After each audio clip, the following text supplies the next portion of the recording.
Hey everybody, it's Rob, Kentucky CBD Pharmacy. Here's the point. With all this new legislation happening with medical marijuana in Kentucky, doctors in Kentucky had better get on board. For decades, our doctors have been taught not to utilize marijuana, not to study marijuana, not to recommend marijuana, and now is being placed in their laps to recommend marijuana to every Kentuckian that wants or needs medical marijuana. Now, that being said, there's a whole lot of people that don't know anything about marijuana getting ready to recommend marijuana.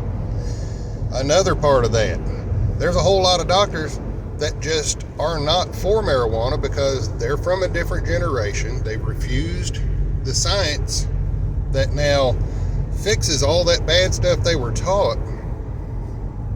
You're not going to get a recommendation from these people.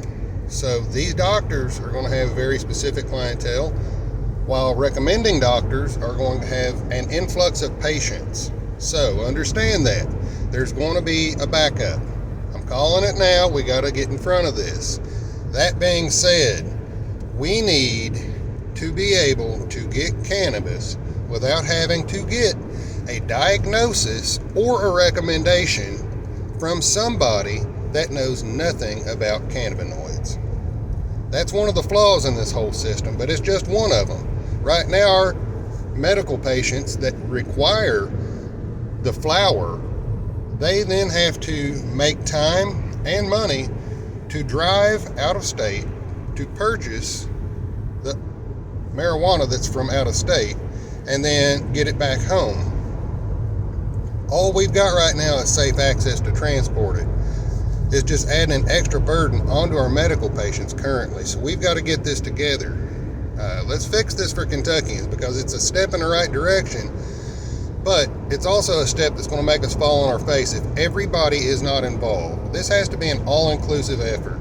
This is not just an effort from Kentucky CBD Pharmacy. This is not just an effort from Kentucky Cannabis Freedom Coalition, Kentuckians for Medicinal Marijuana, Kentucky Moms for Marijuana, Kentucky Veterans for Marijuana, Minorities for Medical Marijuana, all these different groups, Kentucky Normal, all these groups have to come together in an all-inclusive group. I highly suggest it be Kentucky Cannabis Freedom Coalition, as it's always been an all-inclusive group. We want everybody. We need us all. Let's get this group together. Let's all stand together. We've got a meeting coming up on January 3rd at the Capitol. Everybody is well past invited to get there. We need you there. We really, really need you there. Because this executive order, it's going to get fought. That leaves us Kentuckians having to fight for medical marijuana in 2023. This executive order allows 21 conditions for medical marijuana currently, but you just remember, the bill that they've pushed through Frankfurt has 4 qualifying conditions. Be real careful with what's happening in Kentucky right now. So get on board, be aware, find Kentucky CBD Pharmacy on Facebook, online. Find Kentucky Cannabis Freedom Coalition. Find every group I mentioned and ask that they all join forces to help Kentuckians, because it's the division that's kept us illegal for so long, and it's well past time to fix that. Let's do this together, Kentucky. Coming right from me, Robert Matheny, Kentucky CBD Pharmacy. I'm calling it right now. Let's all get together and do this. Otherwise, we're going to be fighting for another decade, divided. Stand together, all.